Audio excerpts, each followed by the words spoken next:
شارح کہتے ہیں یہاں علماء بیان والوں کے ہاں جیسے یہ حقیقتاً کنایا ہے، ایسے یہاں پر بھی ہے۔ انت حرامن بول کر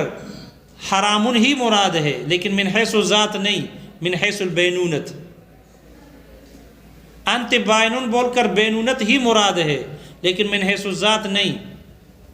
طلاق نہیں، بلکہ سے وہ طلاق مراد ہے جس میں بینونت کی صفت ہو،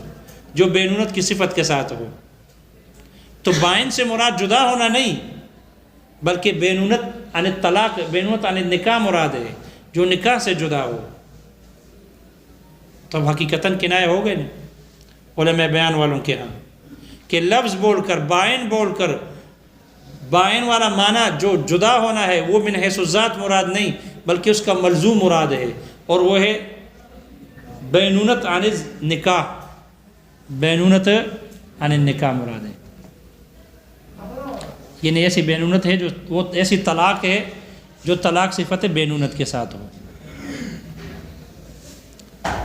لیکن علماء اصول والوں کے ہاں یہ حقیقتاً کنایا نہیں۔ شارح نے کہا کہ یہ جو علماء بیان والوں کے یہاں حقیقتاً کنایا ہے، لیکن اس پر بھی شارح بھی کہتے ہیں اس پر اعتراض ہے، اور تعمل کہہ کر اس پر نقطہ لگا دیا کہ اس میں غور کرو۔ محشی کہتے ہیں کہ وجہ تعمل یہ ہے کہ بائن کو معنی لغوی پر محمول کر لینا، پھر اس سے ذہن منتقل ہو ایسی طلاق کی طرف کہ جو صفت بینونت کے ساتھ ہو۔ دیکھو بائن کا لغوی معنی ہے جدا ہونا، یہ لغوی معنی ہے، پھر اس سے ذہن اس بائن کے جدا ہونے کے ملزوم کی طرف، ایسے طلاق کی طرف جو صفت بینونت کے ساتھ ہو، اس کی طرف ذہن منتقل ہونا، وہ خاص معنی ہے۔ وہ معنی کیا ہے؟ خاص ہے۔ تو محشی کہتے ہیں، سوال جواب والے، سر الاسرار والے، وہ کہتے ہیں کہ لفظ کا معنی لغوی عام ہوتا ہے، اور پھر اس سے ذہن منتقل ہو اس کے ملزوم ایسے طلاق کی طرف کہ جو صفت بینونت کے ساتھ متصف ہے، وہ خاص ہے۔ تو عام سے خاص کی طرف انتقال نہیں ہوتا، بلکہ خاص سے عام کی طرف انتقال ہوتا ہے، اس لیے کہ طلاق والا معنی شرعی ہے اور دوسرا معنی مراد لینا لغوی ہے۔ تو معنی لغوی عام ہے، معنی شرعی خاص ہے، تو عام سے خاص کی طرف انتقال نہیں ہوتا، بلکہ خاص سے عام کی طرف انتقال ہوتا ہے۔ اس لیے یہ کہنا کہ یہاں علماء بیان والوں کے ہاں کنایا ہے، اس لیے کہ لفظ بائن بول کر معنی لغوی مراد لیا گیا، لیکن پھر ذہن منتقل ہوا ملزوم کی طرف جو معنی شرعی ہے، طلاق صفت بینونت کی طرف، یہ درست نہیں۔ پھر دوسرے شارح سے بھی تسامح، شارح نے جو علماء بیان کا مذہب نقل کیا اس میں بھی تسامح ہے۔ شارح نے کہا کہ لفظ علماء بیان والوں کے ہاں لفظ بول کر اس کا معنی موضوع لہو مراد ہو، لیکن من حیث الذات نہیں، من حیث الملزوم، حالانکہ یہ ٹھیک نہیں ہے۔ اگر آپ درس و بلاغہ دیکھ لیں علماء بیان والوں کے ہاں جو نے کنایہ کی تعریف کی ہے، لفظ بول کر معنی موضوع لہو مراد لیا جاتا ہے، من حیث الذات نہیں، من حیث اللازم۔ تو یہ معنی لغوی خود ملزوم ہوتا ہے، ذہن اس سے لازم کی طرف منتقل ہوتی ہے، جبکہ شارح نے کہا ذہن وہاں منتقل ہوتی ہے ملزوم کی طرف۔ اور پھر جو مثال دی ہے، مثال بھی دیکھو، جیسے طویل النجات بول کر طول النجات مراد لے لینا، لیکن اس سے مراد اس کا ملزوم شارح بقول شارح، اس سے مراد اس کا ملزوم یعنی طول القامت ہے، تو طول القامت کیا لازم ہے طویل النجات کے لیے؟ طویل النجات ملزوم بقول شارح، طویل النجات لازم ہو گیا اور طول القامت کیا ہو گئی؟ ملزوم۔ اور ملزوم بغیر لازم کے نہیں، ملزوم بغیر اصول ہے نا، یہ اصول ہے، ملزوم بغیر لازم کے نہیں۔ تو کیا طول جس کا قد لمبا ہو اس کے لیے لمبے تلوار کا ہونا لازمی ہے؟ چھوٹی تلوار نہیں چلا سکتا؟ چلا سکتا ہے۔ تو پھر کیسے کہا جاتا ہے کہ جو طول القامت ہے یہ ملزوم ہے اور طویل النجات لازم ہے؟ تو ملزوم بغیر لازم کے تو نہیں ہوتا۔ اس کا مطلب ہے کہ جس کا قد لمبا ہے اس کے لیے تلوار کے بڑے کا ہونا لازم ہے، حالانکہ چھوٹے قد کے لیے چھوٹا تلوار لازم ہے، بڑا تلوار وہ چلا نہیں سکتا۔ کوئی بات سمجھ میں آ گئی؟ اس لیے علماء بیان والوں نے جو معنی کیے ہیں وہ ہے کہ لفظ سے معنی موضوع لہو مراد لے کر اس کے لازم کی طرف ذہن منتقل ہو، لازم مراد لیا جائے، اور طویل النجات کے لیے طویل النجات بول کر طول النجات معنی مراد لے کر پھر اسے ذہن لازم کی طرف منتقل ہو، طول القامہ وہ لازم ہے، ملزوم وہ کچھ سمجھ میں آ رہا ہے؟ لازم و ملزوم سمجھ میں آ رہے ہیں؟ تو طویل النجات کے لیے طول القامت شارع نے ملزوم قرار دیا، جبکہ ملزوم نہیں بلکہ لازم ہے۔ علماء بیان والوں کی کنایہ وہ ہوتی ہے کہ لفظ سے معنی موضوع لہو مراد لیا جائے، من حیث الذات نہیں، من حیث اللازم، جبکہ شارع نے ملزوم قرار دیا۔ لہذا طول القامت لازم ہے طویل النجات کے لیے، اور طویل النجات ملزوم بغیر لازم کے نہیں۔ تو بڑی تلوار بغیر لمبے قد والے کے نہیں ہوتا، اس لیے لمبی قد والے بڑا تلوار بھی چلا سکتا ہے اور چھوٹی تلوار بھی چلا سکتا ہے، لیکن جس کا قد چھوٹا ہو اس کے لیے بڑی تلوار وہ نہیں چلا سکتا۔ بہرحال شارع کہتے ہیں اس پر بھی اعتراض ہے، لیکن شارع ان کا مذہب کو اس طرح نقل کیا ہے کہ اس سے مراد ملزوم لیا ہے، حالانکہ ملزوم نہیں بلکہ لازم ہے۔ خلاصہ ہے کہ علماء بیان والوں کے ہاں یہ حقیقتاً کنایہ ہے، علماء اصول والوں کے ہاں یہ کنایہ مجازاً ہے، حقیقتاً نہیں، سوائے کنائی الفاظ کے۔ لہذا جتنے بھی کنائی الفاظ ہے یہ خود اپنے معنی اور مفہوم پر عامل ہے، اس لیے ان سے طلاق بائنہ واقع ہوتی ہے، کیونکہ ان کو کنایات جو کہا جاتا ہے مجازاً ہے۔ کنایات طلاق کہنا مجازاً ہے،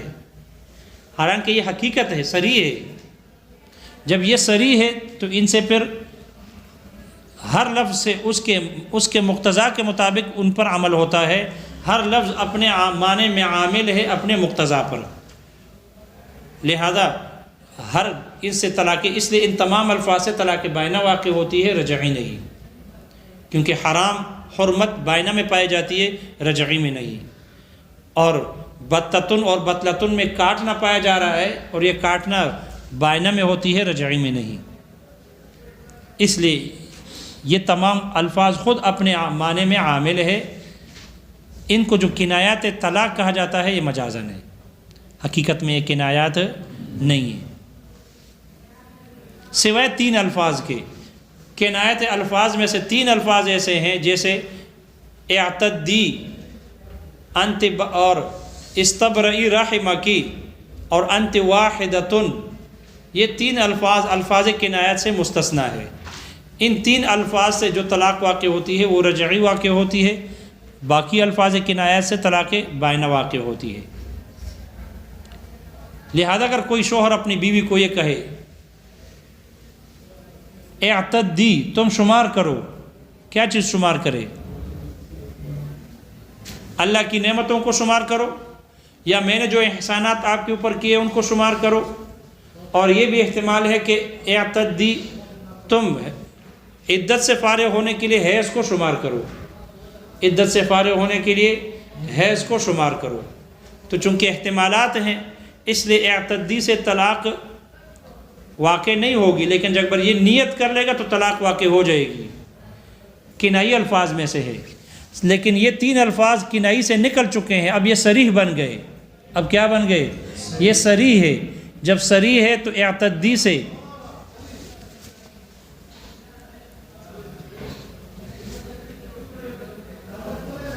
اس سے طلاق رجعی واقع ہوتی ہے، اس سے طلاق کنائی واقع، طلاق بائنہ واقع نہیں ہوتی، بلکہ ان الفاظ سے طلاق رجعی واقع ہوتی ہے۔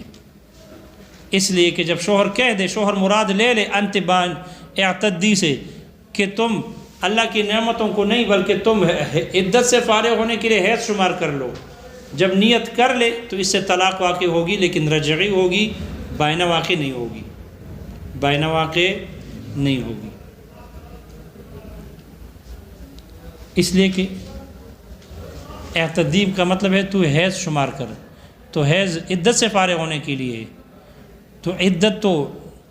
تقاضا کرتی ہے کہ اس سے پہلے کیا ہو؟ طلاق ہو، یہ عدت کا شمار کرنا یہ مسبب ہے، اس کا سبب کیا ہے؟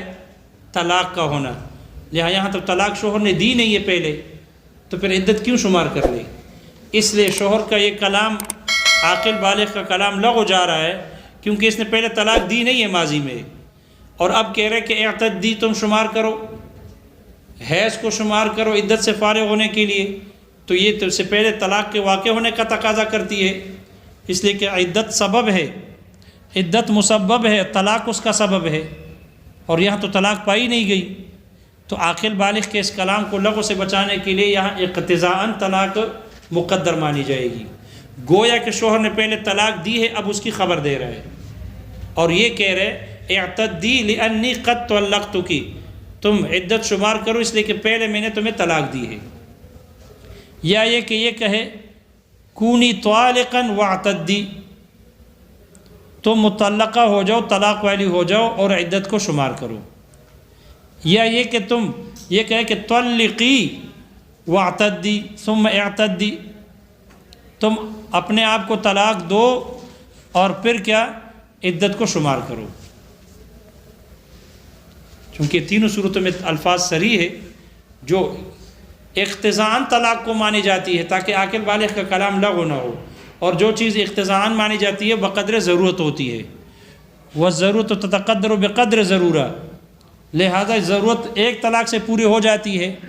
اس لیے ایک طلاق واقع ہوگی، اور وہ رجعی سے پوری ہو جاتی ہے تو پھر صفت میں زیادتی بھی نہیں ماننا بھی ضروری نہیں، یعنی بائنہ ہونا ضروری نہیں، اس لیے بائنہ نہیں مانی جائے گی بلکہ صرف رجعی مقدر ہوگی، اس لیے ان تینوں صورتوں میں ایک طلاق واقع ہوگی اقتضاءً، تاکہ عاقل بالغ کا یہ کلام لغو نہ ہو۔ اس لیے ان تینوں صورتوں میں، ان تینوں الفاظ کی صورت میں ایک طلاق رجعی واقع ہوتی ہے، لیکن یہ اس وقت ہے کہ جب عورت مدخول بہا ہو، لیکن اگر وہ عورت غیر مدخول بہا ہو، غیر مدخول بہا پر عدت ہے نہیں ہے، تو پھر اگر اس کو شوہر یہ کہ اعتدی عدت شمار کر لو اور نیت بھی کر لے سے کہ حیض سے فارغ ہونے کے لیے عدت شمار کرو، تو اس پر تو عدت ہے ہی نہیں، عدت کیوں شمار کرے؟ اگر بے شک پہلے طلاق دی ہو، پہلے اگر شوہر ماضی میں طلاق دی ہو، اب خبر دے رہے اعتدی، تو پھر بھی تو ان پر عدت ہے نہیں، تو شارح کہتے ہیں پھر اس صورت میں یہ مجاز ہوگا، اعتدی کو مجاز لیا جائے گا کونی طالقاً سے۔ کس سے مجاز لیا جائے گا؟ کونی طالقاً سے مجاز لیا جائے گا، یا طلقی سے مجاز لیا جائے گا۔ اس سے مجاز نہیں ہوگا کہ لأنی قد طلقتکی، ماضی میں طلاق دے چکا ہوں، نہیں، بلکہ یہ مجاز ہو جائے گا کونی طالقاً سے یا طلقی سے، یہ مجاز بن جائے گا، گویا کہ شوہر مجاز لے رہے ہیں، اعتدی بول کر طلاق مراد لے رہے ہیں۔ جب شوہر نے بیوی کا اعتدی تو اس سے مراد لے رہے ہیں کونی طالقاً، اس لیے کہ یہ عدت یہ سبب ہے، مسبب ہے، اور طلاق اس کا سبب ہے، اور مسبب بول کر سبب مراد لینا درست ہے یا نہیں ہے؟ سبب بول کر مسبب مراد لینا تو درست ہے مجازاً، لیکن مسبب بول کر سبب مراد لینا درست نہیں ہے، الا یہ کہ اگر مسبب ایسا ہو کہ جو سبب ہی کے ساتھ خاص ہو، کالخمر، جیسے کہ شراب یہ خاص ہے عنب کے ساتھ، اس لیے وہاں عنب بول کر خمر مراد لینا اور خمر بول کر عنب مراد لینا درست۔ لہذا اگر مسبب ایسا ہو کہ جو سبب ہی کے ساتھ خاص ہو، اس سبب کے علاوہ کہیں اور نہ ہو، تو پھر وہاں سبب بول کر مسبب مراد لینا، مسبب بول کر سبب مراد لینا دونوں درست ہے، اس لیے کہ وہ سبب محض نہ رہا بلکہ اس میں علت کے معنی آ گئے، اور جس سبب میں علت کے معنی پیدا ہو جائے، علت میں علت بول کر معلول مراد لینا درست، اور معلول بول کر علت مراد لینا درست ہوتا ہے، ایسا ہی یہاں پر بھی ہے۔ عدت مسبب ہے اور اس کا سبب صرف اور صرف طلاق ہے، تو جب غیر مدخول بہا عورت کہے کہ اعتدی تو یہ مجاز دے رہے، مسبب بول کر مراد سبب لے رہے، اے کونی طالقاً، تو مطلقہ ہو جا، طلاق والی ہو جا، طلاق لے رہے، لہذا ان کو طلاق پڑ جائے گی، لیکن وہ رجعی نہیں ہوگی، بلکہ الفاظ کا تقاضا تو یہ کہ رجعی ہو، لیکن چونکہ وہ ہے غیر مدخول بہا، ان کے حق میں رجعی بھی بائن بنتی ہے، اس لیے سے طلاق بائن واقع ہو جائے گی۔ البتہ یہاں پر سوال ہے، سوال یہ ہے کہ آپ نے کہا کہ یہ عدت صرف اور صرف خاص ہے کس کے ساتھ؟ طلاق کے ساتھ۔ یہ عدت صرف طلاق کے ساتھ خاص ہے، حالانکہ عدت طلاق میں تو صرف نہیں پائی جاتی۔ عدت تو اگر کسی باندی کو جو بیوی ہو، وہ باندی جس کا نکاح ہو چکا ہو، پھر اس باندی کو آزاد کر دیا جائے، خیار عتق حاصل ہو جائے اور وہ اپنے آپ کو اختیار کر لے، غلامی کی زندگی میں جب ان کا نکاح ہوا ہے اس کو فسخ کر دے، تو ان پر بھی عدت واجب ہوتی ہے، تو ان پر بھی وہاں عدت ہے، حالانکہ وہاں طلاق نہیں ہوتی، خیار عتق کی وجہ سے عدت واجب ہوتی ہے۔ اسی طرح جس کا شوہر مر جائے اس پر بھی عدت واجب ہے، متوفی عنہا زوجہا، اس پر عدت واجب ہے، حالانکہ وہاں طلاق نہیں ہوتی۔ تو آپ تو کہہ رہے ہو کہ عدت صرف طلاق ہی کے ساتھ خاص ہے، اس لیے ایسا مسبب ہے جو سبب کے ساتھ خاص ہے۔ اعتراض سمجھ میں آ گیا؟ اس کا جواب شارح نے ذکر کیا ہے کہ یہ جو عدت ہے یہ اصلاً و بالذات طلاق ہی کے ساتھ خاص ہے، اور طلاق ہی ان کا سبب ہے اصلاً و بالذات۔ باقی جو باندی کو خیار عتق کی اس پر وجہ سے جو ان پر عدت واجب ہوتی ہے وہ شبہتاً ہے، اصلاً و بالذات نہیں، کیونکہ عدت کی مشروعیت صرف اور صرف براءت رحم کے لیے، رحم کو پاک کرنے کے لیے ہے، اور باندی کو جو عدت باندی پر واجب کی جاتی ہے وہ براءت رحم کے لیے صرف شبہ کی وجہ سے ہے، طلاق کی مشابہت کی وجہ سے ہے، ان پر عدت واجب ہے، حقیقتاً اصلاً و بالذات نہیں۔ اور جو متوفی عنہا زوجہا پر عدت واجب کی جاتی ہے وہ تو سوگ کے طور پر ہے، سوگ منانے کے لیے، وہاں براءت رحم کے لیے نہیں ہوتی، اس لیے متوفی عنہا زوجہا پر جو عدت ہے وہ بھی حقیقتاً عدت نہیں ہے، کیونکہ حقیقتاً عدت وہ ہوتی ہے جو براءت رحم کے لیے ہوتی ہے، رحم کے پاکی کے لیے ہوتی ہے، اور یہاں رحم کے پاکی نہیں بلکہ یہاں جو عدت ہوتی ہے یہ سوگ منانے کے لیے ہے۔ اس لیے تو وہ اگرچہ حیضہ عورت ہو، حیض والی ہو، لیکن پھر بھی ان پر عدت حیض سے نہیں بلکہ مہینوں سے واجب ہوتی ہے۔ معلوم ہوا کہ ان پر عدت سوگ کی وجہ سے ہے، براءت رحم کی وجہ سے نہیں۔ اس لیے اصلاً و بالذات عدت کا سبب صرف اور صرف طلاق ہے۔ خیار عتق میں جو باندی کو ملتی ہے طلاق، ان پر عدت واجب ہوتی ہے، وہ شبہتاً ہے، اور جو متوفی عنہا زوجہا پر عدت واجب ہوتی ہے وہ بطور سوگ کے ہے، براءت رحم کے طور پر نہیں۔ اس لیے مسبب عدت صرف اور صرف یہ طلاق ہی کے ساتھ خاص ہے۔ دیکھو کتاب میں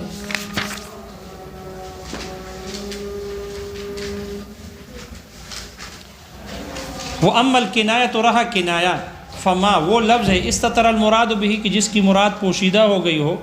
ولا یفہم الا بقرینۃ، اور بغیر قرینے کے نہ سمجھا جاتا ہو، حقیقتاً کان و مجازاً، چاہے وہ حقیقت ہو، وہ کنائی لفظ یا مجاز ہو۔ شارح کہتے فیہ تنبیہ، اس میں تنبیہ ہے، ایضاً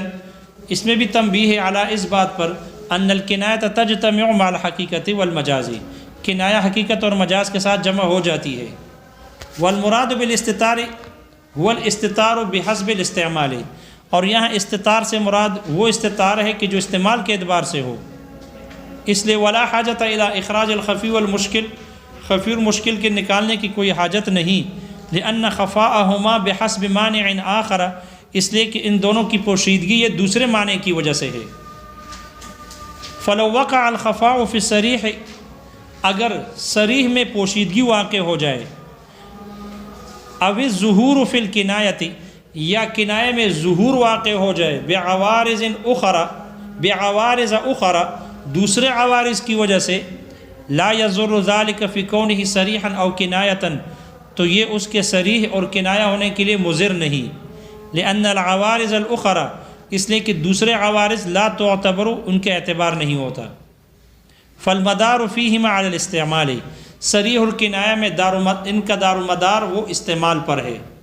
ولہذا قالوا، شارح کہتے ہیں اس وجہ سے فقہاء نے فرمایا ان الحقیقت المحجورۃ کنایۃ، حقیقت محجورہ کنایہ ہے، والمستعملۃ صریحۃ، اور حقیقت مستعملہ صریح ہے، والمجاز المتعارف صریح، اور مجاز متعارف یہ صریح ہے، وغیر المتعارف کنایۃ، اور جو مجاز غیر متعارف ہو وہ کنایہ ہے، مثل الفاظ ضمیر، الفاظ ضمیر کی طرح، کہائل کنایت، جیسے کہ ہائے کنایہ ہے ضمائر غائب کی، وَأَنَا وَأَنْتَ، فَإِنَّ كُلَّهَا وُزِعَتْ، اس لیے کہ ان تمام ضمیروں کو وضع کیا گیا ہے، لِيَسْتَعْمِلَهَا الْمُتَكَلِّمُ عَلَى طریق الاستتار والخفاء، تاکہ متکلم اس کو استتار اور پوشیدگی کے طریقے پر استعمال کر لے۔ پھر اعتراض ہوا کہ نحویوں کے ہاں تو یہ اعرف المعارف میں سے ہے، یہاں کیسے کنایہ قرار دیا؟ اس کا جواب دے رہے ہیں، وَكَوْنُهُ أَعْرَفَ الْمَعَارِفِ عِنْدَ النَّحْوِيِّينَ لَا يَضُرُّ، اور نحویین کے ہاں ضمائر کا اعرف المعارف ہونا یہ ان کے لیے مضر نہیں، بِكَوْنِهِ کنایتاً، ان کے کنایہ ہونے کے لیے مضر نہیں، لِأَنَّ ذَلِكَ شَيْءٌ آخَرُ، اس لیے کہ ان کا اعرف المعارف ہونا یہ دوسری وجہ سے دوسری شے ہے، وَلِهَذَا، چونکہ ان میں ابہام ہے، اس ابہام کی وجہ سے انکر رسول اللہ صلی اللہ علیہ وسلم، آپ علیہ الصلوۃ والسلام نے نکیر کی، ناپسند کیا، نکیر کی علی ان پر، من دق بابہ، کہ جس نے ان کے دروازے کو کٹکھٹایا، فقال، آپ نے پوچھا، من انت، کون ہو؟ فقال، تو انہوں نے کہا، انا، میں ہوں۔ فقال علیہ السلام، تو آپ علیہ الصلوۃ والسلام نے فرمایا، انا اے لم تقول انا، تم انا کیوں کہتے ہو؟ بل اذکر اسمک، بلکہ اپنے نام کو ذکر کرو، حتی افہم، تاکہ میں سمجھ جاؤں۔ ثم الظاہر، پھر شارح کہتے ہیں ظاہر یہ ہے، انہ مثال للکنایۃ الحقیقیۃ، یہ جو ضمائر ہے یہ مثال مصنف نے دی ہے، حقیقی کنایہ کی ہے، ولم یذکر مثال الکنایۃ المجازیہ، اور مصنف نے کنایت مجازیہ کی مثال کو ذکر نہیں کیا۔ وحکمها، کنایہ کا حکم ہے، ان لا یجب العمل بها، کہ اس پر عمل واجب نہ ہو، الا بالنیت، مگر نیت کے وقت یا نیت کے ساتھ، اے بنیت المتکلم، متکلم کی نیت کے ساتھ، لکونها مستترۃ المراد، اس کی مراد کے پوشیدہ ہونے کی وجہ سے، فلا یطلق فی انت بائن، اس لیے شوہر کے قول انت بائن میں طلاق واقع نہ ہوگی، ما لم ینوی نیتہ، جب تک کہ شوہر اس کی نیت نہ کرے، او لم یکن شیء قائما مقامها، یا کوئی اور دوسری شے جو اس نیت کے قائم مقام ہو وہ نہ ہو، کدلالت حالت الغضب، جیسے حالت الغضب کی دلالت، او مذاکرت الطلاق، یا طلاق کے مذاکرے کی دلالت، جب تک یہ نہ ہو۔ وکنایات الطلاق سمیت بہا مجازن، اور کنایات طلاق کو موسوم کیا گیا ہے بہا، ان کنایات کے ساتھ، مجازن، ان کو طلاق کے ساتھ موسوم کیا گیا ہے، مجازن ہے، حتی کانت بوائنا، یہاں تک کہ ان کنایات، ان الفاظ سے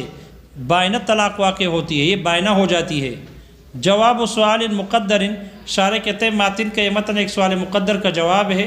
وہ ہوا، اور وہ سوال یہ کہ انکم قلتم، تم حنفیوں نے کہا، ان الکنایۃ مستتر المراد بہ، کنایہ وہ لفظ ہے کہ جس کی مراد پوشیدہ ہو، والحال، جبکہ حال یہ ہے، ان الفاظ الطلاق البائن،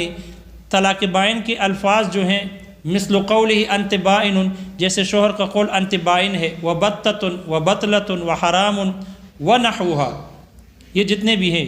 یہ کلہا، یہ سب کے سب طلاق بائن کے جتنے بھی الفاظ ہیں، یہ سب کے سب الفاظ معلومۃ المعانی، ان کے معنی معلوم ہے، واستعملت فیہا صراحۃً، اور وہ انہی معنی میں یہ وہ الفاظ صراحتاً استعمال بھی کیے گئے ہیں،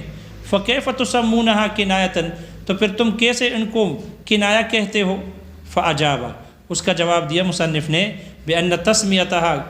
کنایۃً، ان کا کنائی نام رکھنا، انما ہی بطریق المجاز، وہ تو مجاز ہی کے طریقے پر ہے، لأن معنی کل واحد معلوم، اس لیے کہ ان میں سے ہر ایک کا معنی معلوم ہے، لا ابہام فیہ، اس میں کوئی ابہام نہیں، اذ معنی البائن واضح، اس لیے کہ بائن کا معنی واضح ہے، لیکن لا یعلم، لیکن یہ معلوم نہیں، من ای شیء بائن،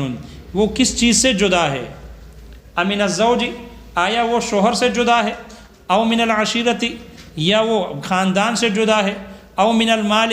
یا وہ مال سے جدا ہے، او الجمال، یا خوبصورتی سے جدا ہے، خوبصورتی میں سب سے جدا ہے، فاذا نوا، پر جب شوہر نیت کر لے، انہا بائن عنی، کہ وہ مجھ سے جدا ہے، زال الابہام، تو ابہام دور ہو جائے گا، فکان عاملا بموجبہ، تو یہ لفظ عمل کرنے والا ہوگا اپنے موجب اور مقتضا پر، ولذا وقع الطلاق البائن بها، اسی وجہ سے ان الفاظ سے طلاق بائنہ واقع ہو گئی۔ ولو كانت کنایات حقیقتاً، اگر یہ الفاظ سب کے سب حقیقتاً کنایا ہوتے، لکانت من قبیلی، تو یہ اس قبیل سے ہوتے، ان یذکر انت بائن، انت بائن کو ذکر کیا جاتا، ویراد به انت طالق، اور اس سے مراد انت طالق مراد ہوتی، فیقع الطلاق الرجعی، تو اس سے طلاق رجعی واقع ہوتی اگر حقیقتاً کنایا ہوتی۔ واعترض علیہ، اس جواب پر اعتراض کیا گیا، بأن الکنایۃ، کہ جو کنایا ہوتی ہے، ما وہ ہوتی ہے، کان معناہ المراد به مستترا، کہ جس کا معنی مرادی وہ چھپا ہوا ہو، لا معناہ اللغوی، نہ کہ معنی لغوی، وہا ہونا کذالک، اور یہاں پر ایسا ہی ہے، فإن البائن، اس لیے کہ جو بائن ہے، وإن کان معناہ اللغوی واضحا، اگرچہ اس کا معنی لغوی واضح ہے، ظاہر ہے، لیکن معناہ المراد به مستتر، لیکن اس کا معنی مراد وہ چھپا ہوا ہے، وہ اور وہ یہ کہ انہا بائن عن الزوج، کہ یہ جدا ہے شوہر سے، فکانت کنایات حقیقتاً، تو یہ الفاظ کنائی یہ کنایات ہے، حقیقی طور پر ہے۔ شارح کہتے ہیں ولہذا قالوا، اس وجہ سے فقہا نے کہا، انہا کنایات علی مذہب علماء البیان، یہ کنایا حقیقی طور پر علماء بیان کے مذہب پر، دون الاصولی، نہ کہ اہل اصول کے ہاں، فإن الکنایۃ عندہم، اس لیے کہ علماء بیان والوں کے ہاں جو کنایا ہے وہ یہ کہ ان یذکر لفظ، کہ لفظ کو ذکر کیا جائے، ویراد به معناہ الموضوع له، اور اس سے اس کا معنی موضوع له مراد لیا جائے، لا من حیث ذاتہ، لیکن اپنے ذات کے اعتبار سے نہیں، بل من حیث، میں کہ اس حیثیت سے کہ ينتقل منہ الی ملزومہ، کہ اس سے انتقال ہو اس کے ملزوم کی طرف، کما فی طویل النجاد، جیسے کہ طویل النجاد لفظ میں، یراد به طول النجاد، اس سے مراد طول النجاد ہے، لیکن لا من حیث ذاتہ، اس کے ذات کے اعتبار سے نہیں، بل من حیث، اس حیثیت سے، ينتقل منہ الی ملزومہ، کہ اس سے انتقال اس کے ملزوم کی طرف ہوتی ہے، وہ ملزوم الذی هو طول القامت، کہ جو کہ طول القامت ہے، وہا ہونا کذالک، اور یہاں پر ایسا ہی ہے، فإن بائنا، اس لیے کہ لفظ بائن محمول علی معنی، وہ اپنے معنی پر محمول ہے، لیکن لینتقل منہ الی ملزومہ، لیکن اس طور پر ہے کہ اس سے انتقال اس کے ملزوم کی طرف ہوتی ہے، وہو الطلاق، اور وہ ایسی طلاق ہے جو بصفت البینونت، جو صفت بینونت کے ساتھ ہے، عند النیت، نیت کے وقت۔ شارح کہتے ہیں یہ جو بیان کیا ہے، وہو ایضا لا یخلو من خدشہ، یہ بھی عیب سے اور جرح تنقید سے، اعتراض سے خالی نہیں، فتأمل، اس لیے اس میں غور کر لو، الا اعتدی واستبرئی رحمکی وانت واحدۃ، سوائے اعتدی کا لفظ، واستبرئی رحمکی، تم اپنے رحم کو پاک کرو، وانت واحدۃ، یہ الفاظ استثناء، شارح کہتے ہیں ماتن کا متن استثناء ہے، من قولہ، مصنف کے قول، حتی کانت بوائن، یہاں تک ان الفاظ کنایات سے بائنہ طلاق واقع ہوتی ہے، یہ ان سے استثناء ہے، یعنی ان الفاظ الکنایات کلہا، ان الفاظ الکنایات کلہا، کنائی کی تمام الفاظ، بوائن، اس سے بائنہ واقع ہوتی ہے، الا هذه الالفاظ الثلاثہ، سوائے ان تین الفاظ کے، فإنها رجعیۃ، اس لیے کہ یہ تین ان سے رجعی طلاق واقع ہوتی ہے، لأجل وجود لفظ الطلاق فیہا تقدیراً، اس میں طلاق کے لفظ کا تقدیری طور پر پائے جانے کی وجہ سے۔ اما فی قولہ اعتدی، رہا شوہر کے قول اعتدی میں، فلأنه يحتمل، اس لیے کہ لفظ احتمال رکھتا ہے، اعتداد نعمت اللہ علیہا، اس عورت پر اللہ کی نعمتوں کے شمار کرنے کا بھی احتمال رکھتا ہے، ويحتمل، اور یہ بھی احتمال رکھتا ہے، اعتداد الحیض، حیض کے شمار کرنے کا، للفراغ عن العدت، عدت سے فارغ ہونے کے لیے، فاذا نوى هذا، پس جب شوہر اس کی نیت کر لے، یقع الطلاق رجعی، تو طلاق رجعی واقع ہو جائے گی، فإن كانت مدخولا بها، پس اگر وہ مدخول بها ہوگی، یثبت الطلاق اقتضاءً، تو طلاق ثابت ہوگا اقتضاءً، فإن قال كأنه قال، گویا کہ شوہر نے کہا، اعتدی لأنی طلقتکی، تم عدت شمار کر لو، اس حیض شمار کرو اس لیے کہ میں نے تمہیں طلاق دی ہے، او طلقی ثم اعتدی، او کونی طالقا ثم اعتدی، فیقع الطلاق، اس لیے طلاق واقع ہو جائے گی، وتجب العدۃ، اس پر عدت واجب ہوگی، وان كانت غیر مدخول بها، اگر وہ غیر مدخول بها ہو، فحینئذ لا عدۃ علیہا اصلا، تو پھر اس صورت میں اس پر بالکل ہی عدت واجب نہیں، فیجب، تو پھر ضروری ہے ان یجعل قولہ اعتدی، پھر ضروری ہے کہ شوہر کا قول اعتدی کو بنا دیا جائے، مستعارا مجاز، عن قولہ کونی طالقا او طلقی، شوہر کے قول کونی طالقا او یا طلقی سے مجاز بنایا جائے۔ فقط ذکر المسبب و ارید به السبب، تو یہاں پر مسبب کو ذکر کیا گیا اور اس سے سبب مراد لیا گیا، وهو جائز، اور وہ جائز ہے، اذا كان المسبب مختصا بالسبب، کہ جب وہ مسبب خاص ہو سبب کے ساتھ، والاعتداد فی الاصل و بالذات، پھر سوال ہوا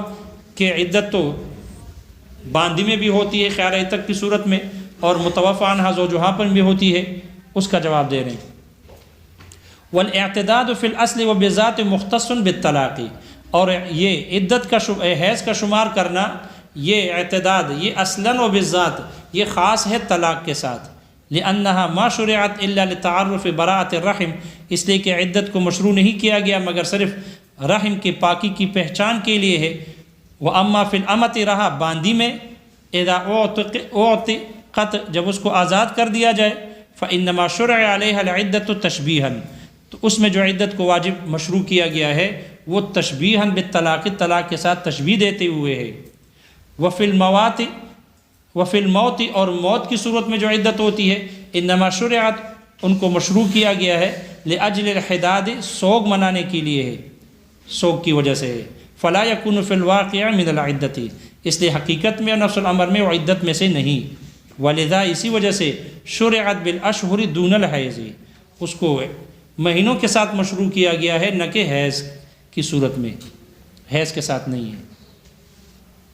وَأَمَّا فِي قَوْلِهِ اسْتَبْرِئِ، انشاءاللہ